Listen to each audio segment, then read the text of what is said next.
สมัครใจไปเพื่ออุดมการณ์เป็นทหารกองทัพประชาชนอุทิศกายหน้าเพื่อพันธะป้องกันพื้นแผ่นไทยให้ชาติลาวผู้เฮืองใสมันยืนนา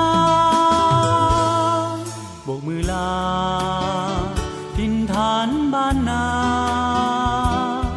จากควันตาที่หักสุดห่วงหาโอ้คนดีจงสุขีคอยให้กำลังใจสิ้นพันธาอีกบ่นานจะกลับคืนมา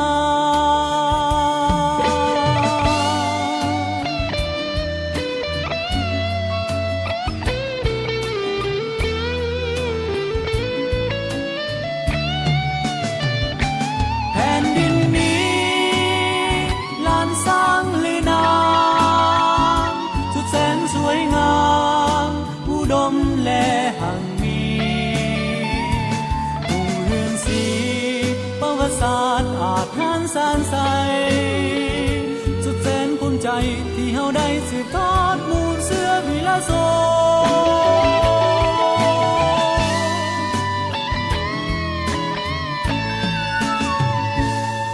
ฝึกฝนตนเป็นคนจงฮักภักดีชีวิตนี้เพื่อชาติเพื่อประชาชนเพื่อหน้าที่การเหล่าทหารต้องสู้สนผ่านพาสมเป็นลูกหลานประสา